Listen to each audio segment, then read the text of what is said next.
What is going on, everybody? Welcome back to another episode of the Coach Steve Show podcast.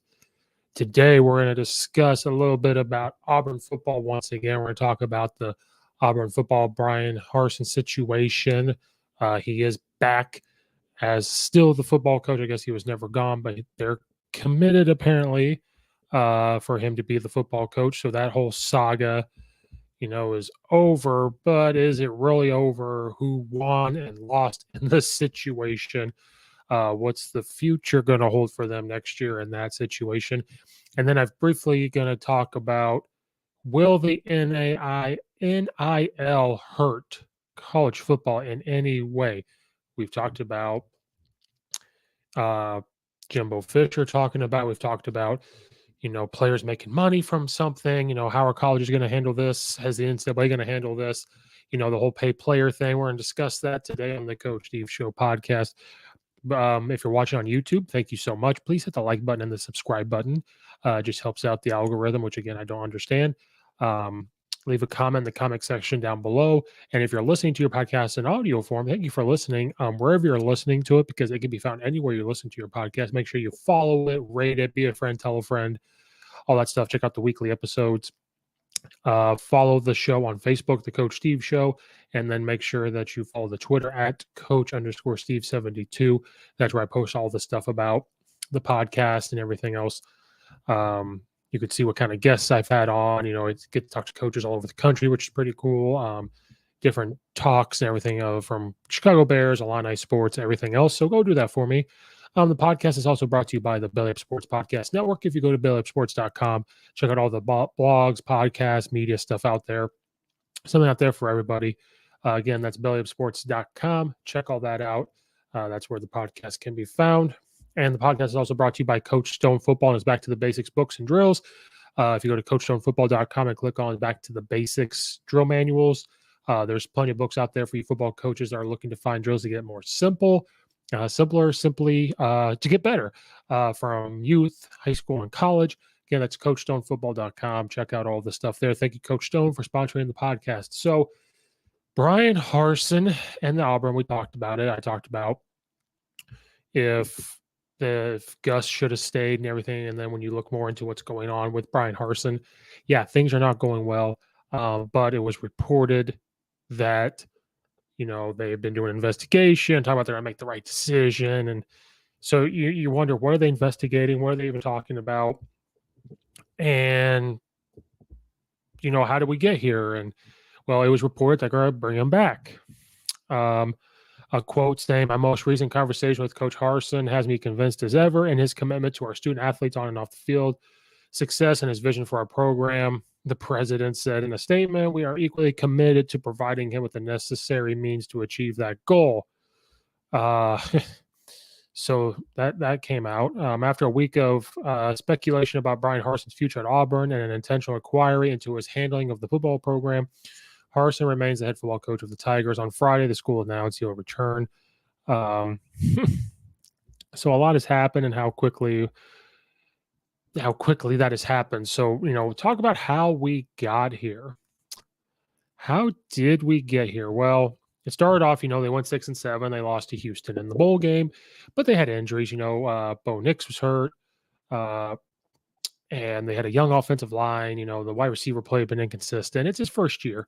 Some people don't think this is an excuse, but you're dealing with players you didn't recruit. You have to now, when you become that, you have to build that relationship and get them to play. But now it started off good. You go 6-2, and then you start to lose. They had some injuries when you give up a lot of points, and then it kind of seemed like there was turmoil there. The way they could, here's a flood. They talk about 18 players leaving all. Defense coordinator Derek Mason steps down. He took a $400,000 pay cut to go to Oklahoma State. 2 days before February 2nd on the signing date, he hired in December, I believe it's December or January, he hired Austin Davis to be the new offensive coordinator after he hired Coach Bobo as his offensive coordinator. Well, then on February 2nd, before the signing day, he resigns. And as far as I know, there is no offensive coordinator picked. Then they said that there was animosity been building behind the scenes, spilled out into the public, and multiple reports surfaced that Harrison's future was in doubt. Administrative officials, including Executive Vice President, Chief Operating Officer, Lieutenant Jen Ron Burgess, conducted interviews with some of the people who left the program. Sources told ESPN. At the root of the inquiry, sources said, was that the overall violation of the program and Harsin's treatment of players and assistant coaches. Lee Hunter, who transferred from Auburn to UCF this offseason to follow, guess he went to go follow Gus, posts on Instagram that Coach Harsin had been the true mindset for a winner, but has a terrible mindset as a person. And that the reason I chose to leave Auburn because we got treated like we wasn't good enough and like dogs. More than a dozen players from Auburn's 2021 roster liked the post. Some current players responded by defending Harsin. Linebacker Chandler Wooten tweeted, "We didn't need a best friend. We needed a coach. Harsin responded by telling ESPN, any attack on my character is bullshit. Who was on vacation when he said this. Saying he's the right man for the job. He's not planning on going anywhere. Then when he returned to Auburn on a Wednesday night and had what described as a beginning meeting with the officials running the school's inquiry into the football program, the following morning he showed up to a previously scheduled meeting of SEC football coaches in Birmingham, Alabama, where he went in the back door, remember? And then when he came out, they were going all over him and he didn't say a word. While 12 of the 14 coaches came in through the front door, Harsin, here it is, entered via an unmarked side entrance. He also not answered any questions. In his own statement, Harsin said that this had been one of the hardest weeks of his career. It had nothing to do with his coaching ability. The personal attacks on him and his family went too far, and without justification, the result through this experience has been incredible, but also completely expected. Prominent alumni and boosters at Auburn were skeptical from the beginning that Harsin, coming from Boise State, would be a good fit in the SEC, especially on the recruiting trail. They didn't question his coaching as much as they did his ability to win recruiting battles in the SEC footprint against the likes of Alabama, Nick Saban, and Georgia's Kirby Smart. When Auburn has been at its best, they've always been able to get its share of great players from the great state of Georgia. In the 2022 recruiting class, the Bulldogs signed 6 of the top 15 players in the state of Georgia, according to ESPN rankings, and the Tigers didn't sign any of the top 15 players. Additionally, Auburn signed just 5 players ranked among ESPN's top 300 prospects nationally. That's compared to Alabama signing 14 of the top 100 prospects and Georgia signing 10 of the top 100 prospects. It didn't help Harsin any with his critics that he missed an event hosted by the Georgia Athletic Coaches Association in Macon, Georgia earlier this month. State championship winning high school coaches were honored at the event, which was attended by South Carolina's Shane Beamer, Tennessee's Josh Heupel, Florida State's Mike Norvell, and Smart, among others. So, like I said, we've talked about it before. We'll talk about it a little bit again. So how we got here was they hired him for Boise State. And I'm on record saying that Gus is a better coach, but I've said they probably should have kept him. But let's talk about the coach first, and we'll talk about Auburn. I didn't know about the hire either, coming from Boise State, because you win at Boise State, and then you think you can go. Auburn thinks they can hire him because he's a winner. He won at Boise State. Now, Boise State is not Auburn. It's not the SEC. Again, Auburn people think that Auburn is Alabama, and rightfully, it's a rival, so you want to be Alabama. I'm sorry, Auburn fans. With Alabama being in the same state, it's going to be hard to recruit guys from Alabama. It just is. But I also understand that you want a guy that's going to come in there and work extra hard. Now, this is Harsin's first year. Now, according to this, it seemed like people didn't want that hire. You got boosters and alumni, whatever, that says, well, do we want to hire him? But you have to trust in your athletic directors to hire these people and interview and all that stuff. Go 6-2, and then he ends up losing and goes in 6-7. Not a good start, but it's your first year. So the first year you're trying to build a culture. You're trying to get your guys in there. Now, I will say it doesn't look good when you have to fire offensive coordinator the first year.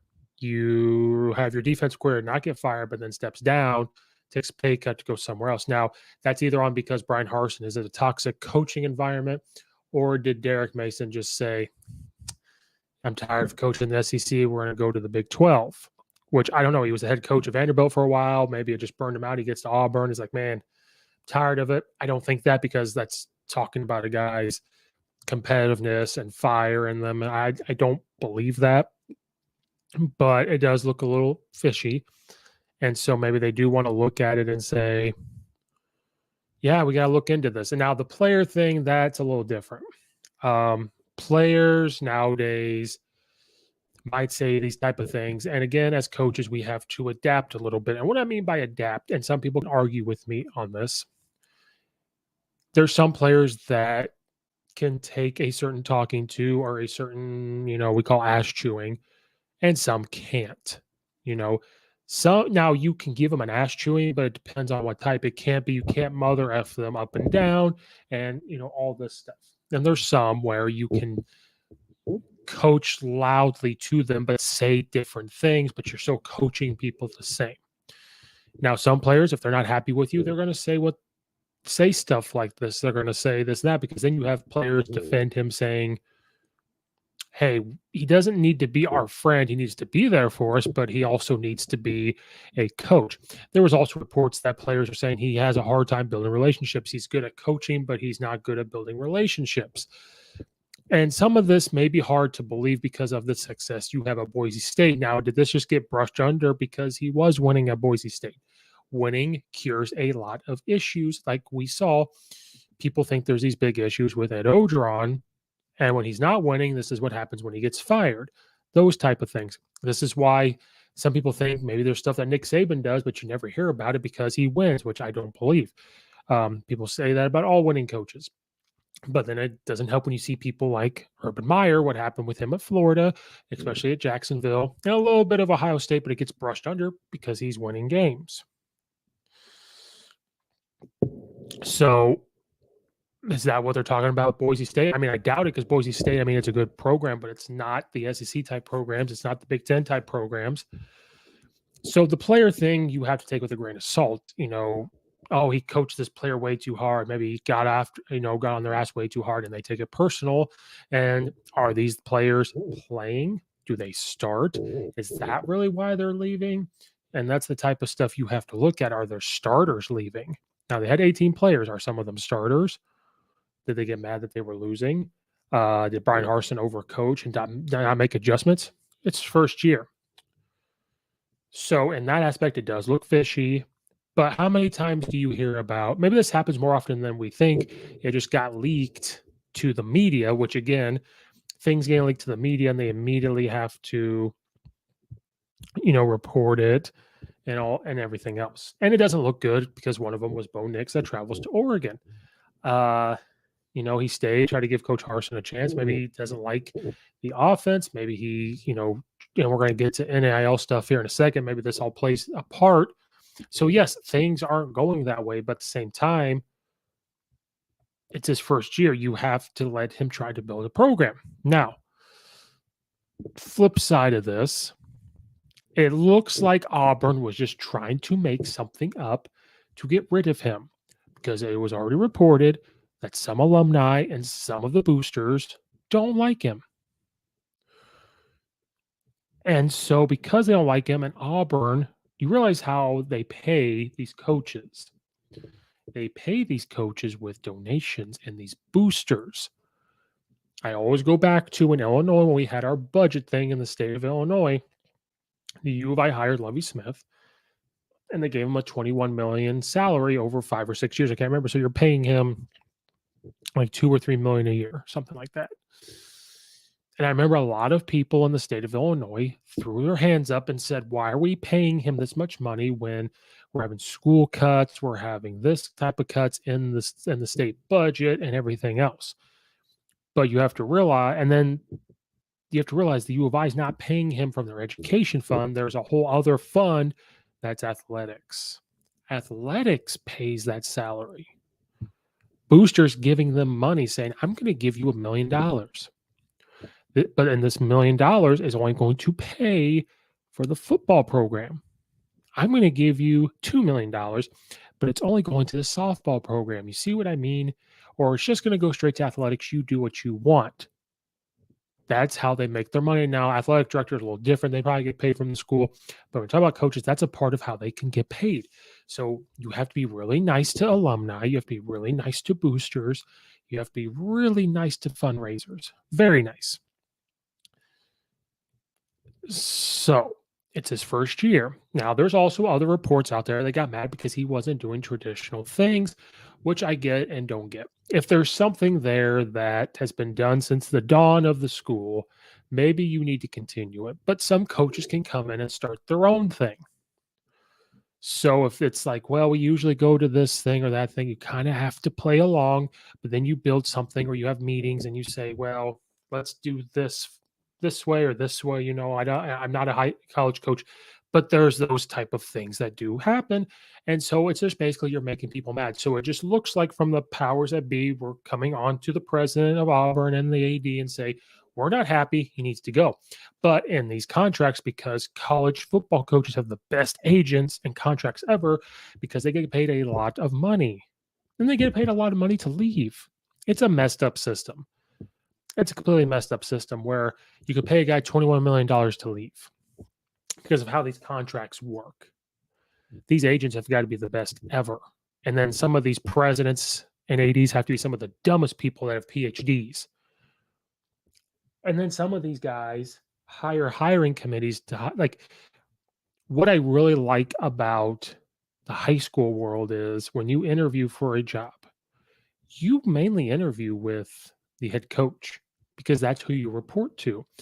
Now, head coaches, depending on schools, I really like the ones where if you're applying for that head coaching job that you interview with the athletic director, and then you'll talk to the principal because that's the main person. And then if it's a real, if it's a football job, you're going to talk to maybe the superintendent, you might talk to maybe the board, but you'll get a vibe about who's calling the shots. I like it when it's just with the athletic director and maybe the principal because the principal is overhead.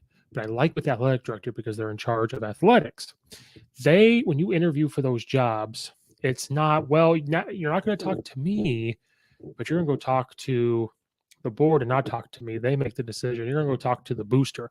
You find out very quickly who pulls strings and calls shots. What you don't like is when the powers that be are trying to tell you what to do. You have to trust the athletic director at making hires. So then it just seems like they come down to him and say, fire this guy. Well, you can't just fire him without paying him, right? If you fire him with cause, you don't have to pay him. And it just seemed as this went on, because it came out into the light, they were trying to fire him without cause because here was the issue. Like one of the titles is, why did Auburn keep him? Without cause to terminate Harsin's contract, Auburn would have owed him $18.3 million remaining on his 6-year deal, $9.15 million due within the next month, and the rest to be paid out quarterly payments starting July 15th over the following year. It would have been a lot to ask considering the massive buyout Auburn already entered in with Coach Gus Malzahn over a year ago. He was due $21,450,000. And that's to say nothing of his staff, which included offense, defense coordinators who made more than $1 million per year. So it seemed like, okay, they didn't want him to begin with. Okay. Then he went 6-2, it's looking pretty good. Then he goes 6-7. So now these boosters are saying, hey, he won the right guy for the job, get him out.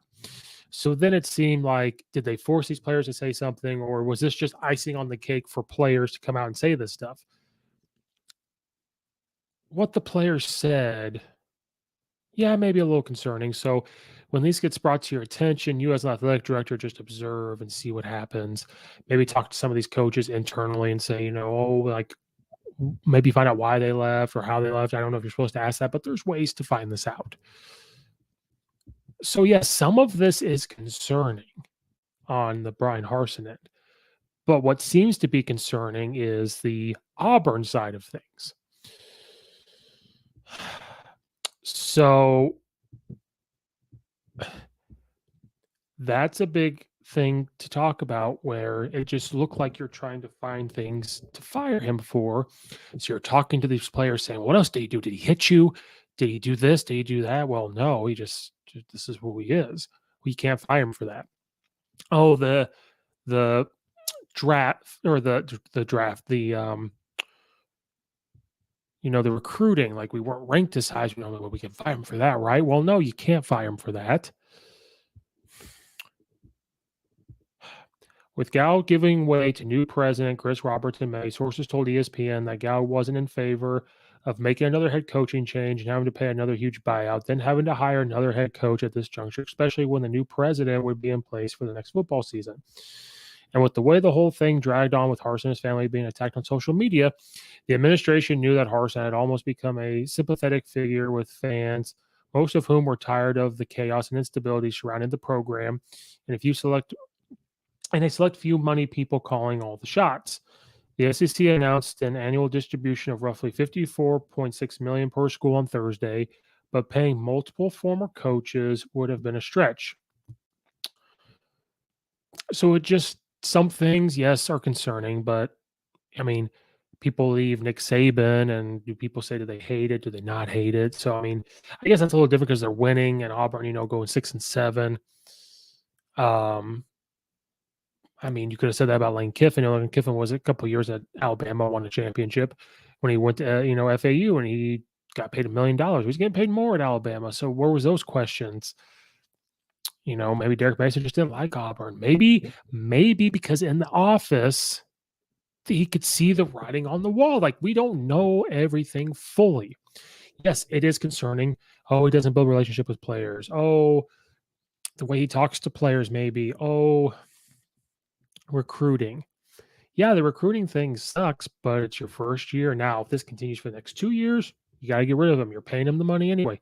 And that's what I'm saying. If this was his 4th year and this type of stuff was happening, you're getting these bad recruits. Yeah, get rid of him because you already paid him the money to coach the team. But what this really happens, what Auburn alumni have done, and the boosters and the president and athletic director and the board, what they have done is make Auburn look stupid. We wouldn't have known a lot of the stuff about Bryan Harsin if it wasn't brought out to light, except for we're talking about 18 players leaving. But that transfer portal thing is out of control. So really, we would have not looked at it too much. The biggest one would have been Bo Nix leaving. That's a big concern. But maybe he just, again, I'm going to get into the NIL, but, it's kind of like free agency where he felt like maybe the type of offense they're going to do at Oregon, it fits better, and that's where it's going to go. So now they decide to keep him because, again, they say, well, he looks sympathetic. We get rid of him. We got to pay him, and then we got to justify paying that money. It was only his first year. See what happens year 2 and everything else. But this has just caused turmoil into his life. It's going to cause turmoil to bring in assistant coaches there. And now another thing you've done is, if you would have fired him, do you really think you would have found a head coach? Would a head coach have come this late? Would a head coach have said, man, I want to go be about that mess? No, they wouldn't want to touch that mess. I don't even think Nick Saban 10 years ago would have been like, I'm going to go there and touch that, because what this shows is that it's hard because boosters can sit there and say, we can make these decisions because we give you money. But then those are the wrong type of people you want to be associated with, because it just needs to be, we're going to give you money. Hopefully the athletic director makes the right decision. But now what you've shown is, well, we're going to listen to these people that have no right, unless they're old football players. But these people don't know football. These don't know how athletics work. We're going to trust those people. That's not how this works. You have to trust the school to hire the right people and those people to do their job. And after 1 year, you can't really sit there and say this, or that. It's not the right move. It's not going to have sustainability like Ohio State's and the Alabamas and now the Clemsons. Oregon has had sustained success. You've seen USC kind of drop down, but they're trying to bring it up. LSU has had success. So these type of places that have sustained success is from top to bottom. Presidents, athletic directors, they all trust each other to do their job. Chancellors, whatever the hell they are. And they just let them do their job. And they're on the same page. They work together. It's not this turmoil effect. Okay? You have to trust they're going to do their job. Now, year 3 or 4, if this is still continuing, you have to maybe make a change. And that's fine. Nothing's wrong with that. Nothing's wrong with that at all, because you see it all the time. So now the next question is, you keep Harsin. Okay? So what's next? And I'm just going to keep reading the report, then I'll tell you. What does Harsin need to do long-term? There's a lot of fencing mending that needs to happen in the coming weeks and months, whether it's the locker room or the administration. He may have survived Auburn's inquiry into handling of the program, But that means little in the court of public opinion, where questions will continue to be asked why 18 players and 5 coaches have left the past few months. Given all the turmoil, might more players enter the transfer portal? So some of it's going to come down to, is some of this true on Harsin, but is this a reason to fire him? Well, no, it's not. So we'll see. Players have defended him and gone after him. So who do you believe? The ones that are left and said something, or the ones that graduated and said good things, or ones that are staying and said good things? You never know. It's difficult enough to recruit in the SEC where there are only rumors of internal problems. The fact that this has played out so publicly means Harsin and his staff have an even steeper uphill battle ahead of them. Remember, lackluster recruiting was one of the main criticisms of Harsin before he was put under the microscope during the past 2 weeks. Finishing at the bottom half of the SEC in recruiting rankings isn't good enough, and it's an area that he'll need to address. Speaking of the coaching staff, there's still work to be done on the front with the role of the offensive coordinator, evaluating wide receivers coach. Eric Q saw as a possibility a week ago, but Harsin may feel pressure now to go with someone who has a deeper roots in the SEC. Whether the case, the last week has revealed a staggering lack of alignment between the head coach, athletic department, and university. So when there's a big disconnect, you're not going to win games. Good things aren't going to happen. Now, that basketball team's doing well, but is this going to trickle down to them? He told ESPN last week that some changes need to be made if Auburn was going to get back at the championship level. But it was also expressed to him during talks leading up to the decision that he would be retained, that he too needed to make some changes, in particular the way he communicates and relates to players.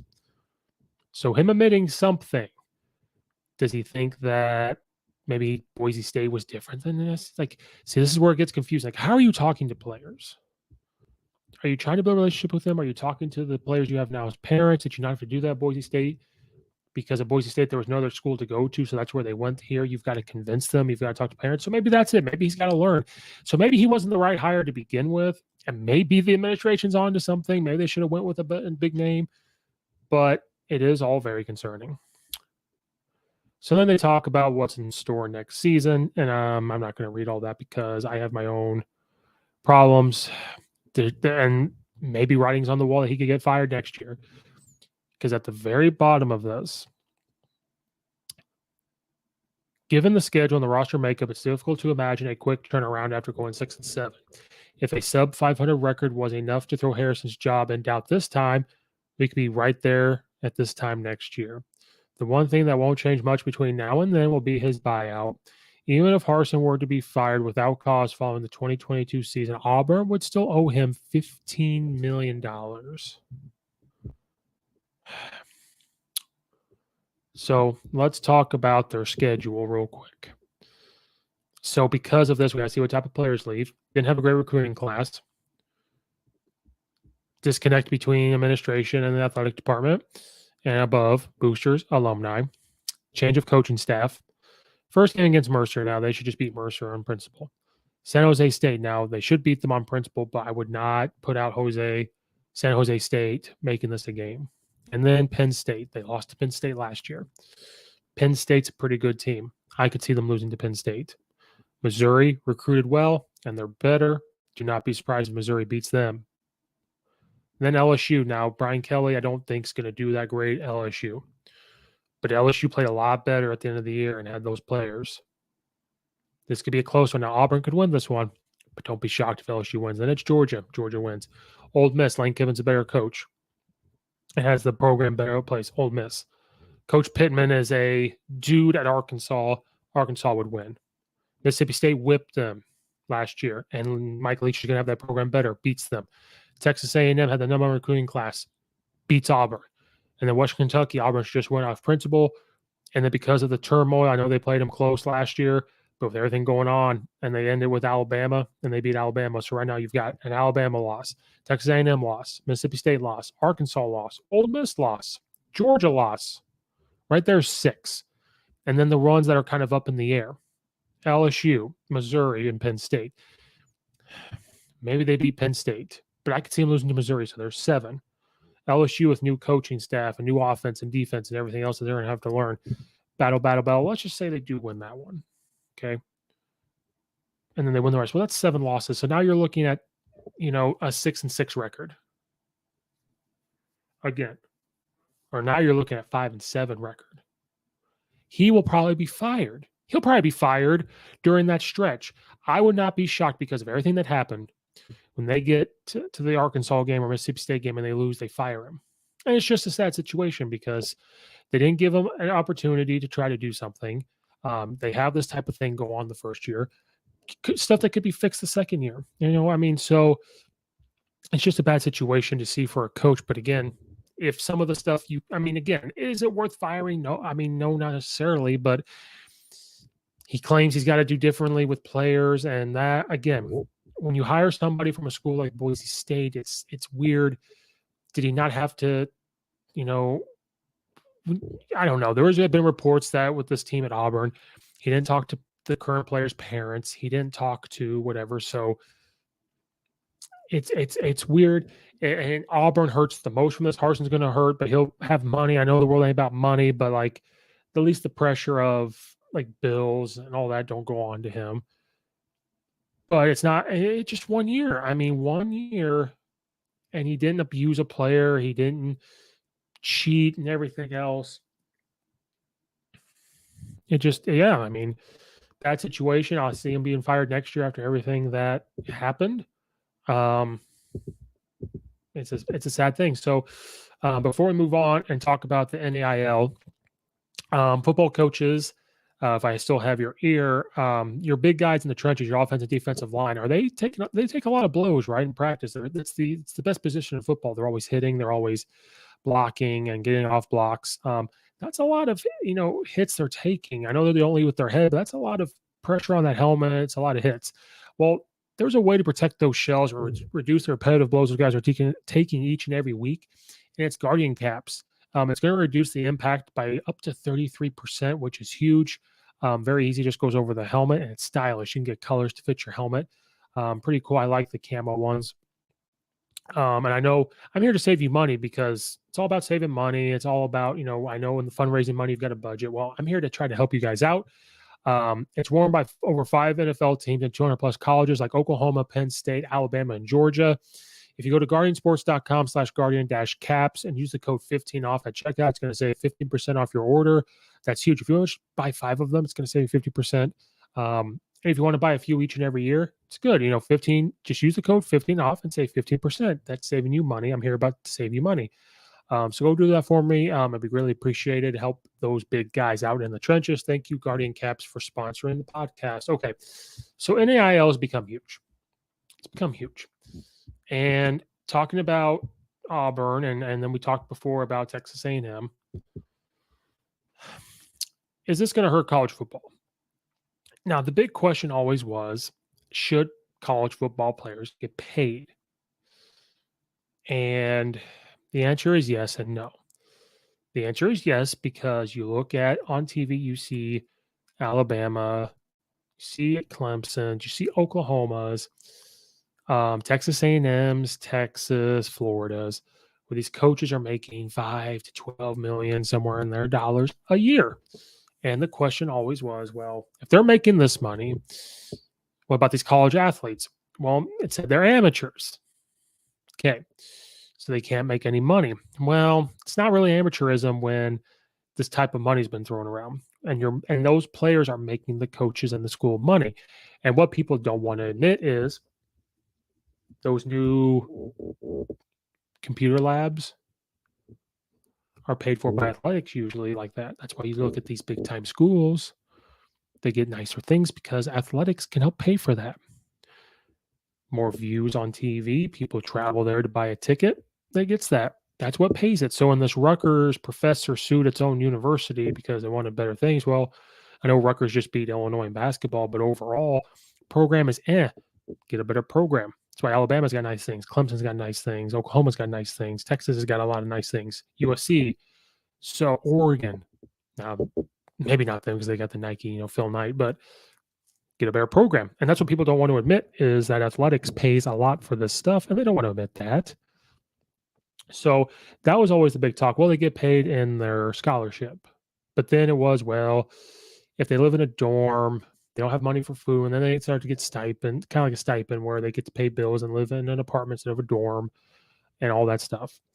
And so I always saw it where they should get paid, but then when you actually look deeper into it, it's how can this be consistent? or you just give the school the opportunity to pay players. How do you pay players? Do they sign a contract? Do you just say, okay, the scholarship is worth $150,000? Do you want the scholarship and the stipend for food and go to school? Or do you just want the stipend or the scholarship money? So we'll give you $150,000 spread out over 4 years, but you have to be here those 4 years. Well, then that type of stuff they don't like because now kids can't leave.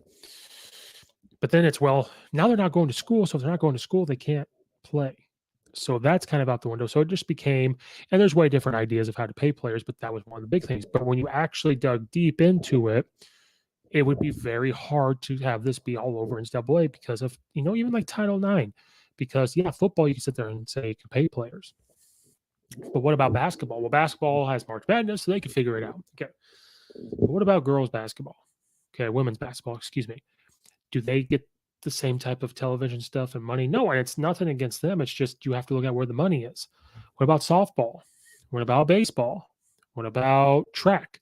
If you have a rugby, if you got swimming, you have to be able then to sit there and say, well, you got to pay all these athletes. So that's why the scholarship thing became so big was, do we give them a scholarship plus the money the scholarship is worth? That's another thing that's put out there is, okay, scholarship worth $150,000. We'll also pay them $150,000 over 4 years. Well, now you're asking a university to pay $300,000. Now, some can afford that. But then when you really trickle down, there are smaller Division I programs that probably could not afford that. And then out of the side effect of that, you would have saw scholarships get cut. So instead of having so many of scholarships, they would say, well, the normal money we take for these scholarships now, we got to cut these positions for players to send to pay the double of the scholarship.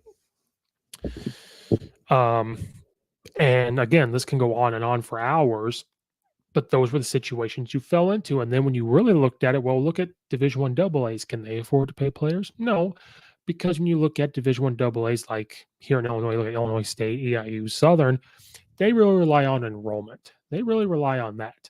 Like EIU and your tuition is part of your athletic thing, so you can just show your student ID and go in. Then there's some, I think SIU might be different. I don't know if they can show their student ID. I think they have to buy a ticket. But they rely on students. They rely on all that stuff.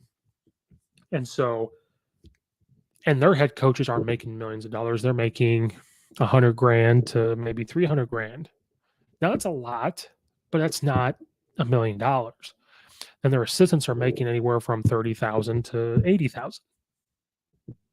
Okay, so you're telling me a school like that could afford to say, okay, we're going to pay these 60 football to 80 football players $1,000 a month, and then we got to pay the basketball team and women's basketball team and the baseball team that doesn't make money for the school, and the softball team and this and that. It doesn't seem feasible. Now the big argument is, well, cut the coach's salary and you can pay players. Again, that works at Alabama and it works at the big time Division I programs. It doesn't work in those type of programs. Now, the NCAA does divvy out money that they make every year to conferences, and then the conferences divvy it out to pay how to run the conference, and they divvy it out to the schools. And you really look at it, the money they get from that, they couldn't afford to do that either.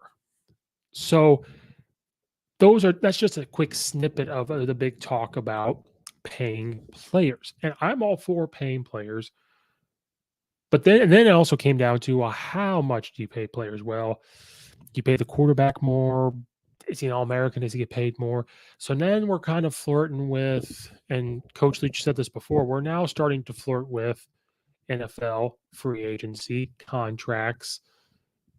I think you could take the amateurism off of there and figure this out, or you just leave it up to the school. But then when you just leave it up to the school to pay, well, the school doesn't have the money. They can go off this kid a scholarship. So if you're recruiting against Alabama, and I don't mean to bring up Alabama, but if a kid's going, well, I could go to Oklahoma State, but then let's say Alabama had this graduate instead of going to recruiting, they could say, hey, especially with this transfer portal, well, they could go, they could just pay. So if you're being recruited and you're choosing between to go Oklahoma State and Alabama, and Oklahoma State says, okay, we're going to pay you $1,000 a month, and Alabama says, well, I'm going to pay you $1,800. going to pay you $2,000. They're going to go to Alabama. So that's where that all came down to. Well, then the name, image, likeness thing came from the lawsuit for the NCAA game, because now that I understand, you're using their image, you're using that, they're not making money. It's going to EA Sports, it's going to the university, it's not going back to them. So I understand that. So then the NIL was made in legislation in the government outside the NCAA, and it's allowing the kids to be sponsored essentially and make money. So it's essentially made for like seniors or juniors that have been playing for a while, you know. And so Barstool Sports can come along and say, we want you to be a Barstool Sport athlete. We're going to give you, you know, discount codes to use at our store, and you make commission. We're going to make t-shirts with you on it. You're going to make commission off of it. You've got different places in town, like a car dealership can say, be in this commercial and I'll give you $1,000. And then any person that, you know, comes in and buys a car and says, I saw so-and-so on the commercial, will give you a percentage of that. Or people could just do, you know, all that type of stuff. And that seems pretty cool for a kid to do. And then on top of it, the school's giving them their scholarships. They're going to school. If they're on scholarship, they get their school.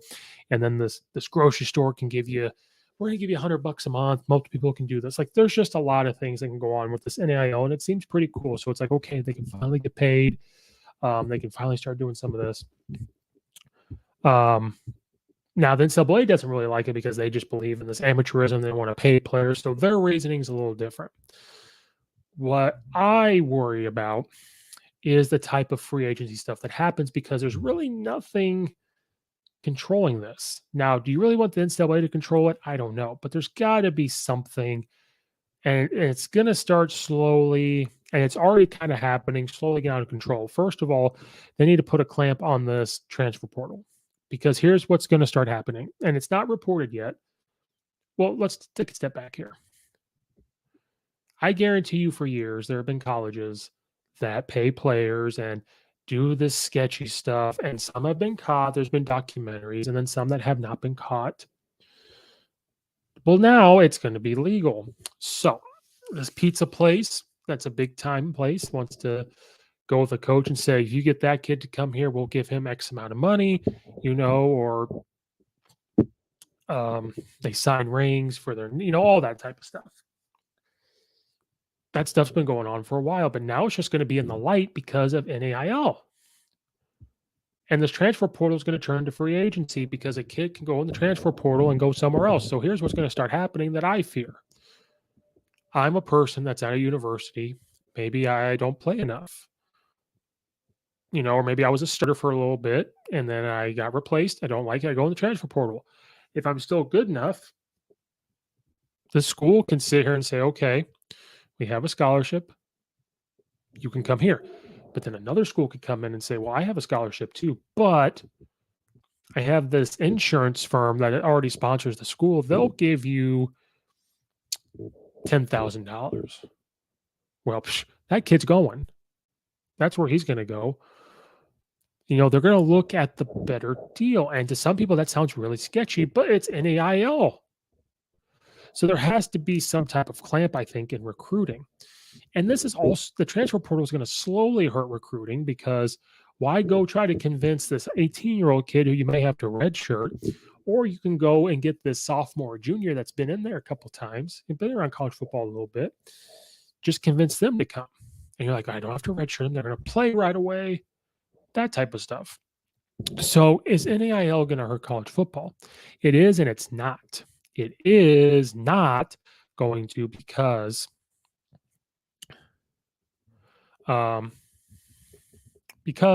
kids can make money. So it's a good thing that to kids to make money, because we talked about, if they're making their coaches millions of dollars and the school millions of dollars, they need to make some money as well. They don't just need their scholarship. They don't need this. I'm trying to find the distribution of NCAA money, but they have like different numbers from a couple of times. I mean, you just look at distribution into the conferences, you know, when they talk about like 2019, you know, Big Ten gets $768 million, SEC $728 million, Pac-12 made $533 million, ACC 409, like all this stuff. So they make big time money. And then the payout for each one after they do different things. Big Ten, $54 million. SEC, $45 million. So Big Ten made the most, which is crazy. So there's just a lot of money thrown around. So it's good because the guys can make money. It's good for businesses because they can advertise a little bit with that player. Players can sign things now. It used to be, remember when you signed a ring or a jacket or something, or a guy gave you a tattoo and they looked at that. So, I mean, it's just a good way for the kids to make money. But in the big picture of things, I feel like it could go crazy, like we talked about with Jimbo Fisher and recruiting, where comments are made about, well, now the school can use this money to get these kids and pay these kids or get them some type of sponsorship. Because that's the thing, you get this kid. So now it's trickled down from only helping out the seniors and juniors. Now it's trickling down to recruits. So if you get this really good recruit, so like a Manning and Barstool, or not Barstool because I respect them. I don't know, some insurance firm, some booster that has a business comes along. You get, well, coach, you tell that kid if he comes, he's getting a scholarship. I'm going to buy him a house. He's going to be plastered on the thing, and he's going to make a commission, or we're going to pay him a stipend or whatever of this amount of money, and blah blah blah blah. Well, that recruit's probably going to go because one, they're 18 years old. Two, if they don't come from a family with money, they're going to follow the money. That's what's going to start happening. So I've said this before, it can hurt college football in that aspect of it's going to hurt schools. Now, your bigger schools are going to get these recruits. So the big-time Big Ten schools and SEC schools and Pac-12 are going to get them. But then the smaller schools in those conferences are going to hurt a little bit. The non-Power 5 conferences are going to have to battle with money. Because what's to stop somebody saying, okay, goes up to,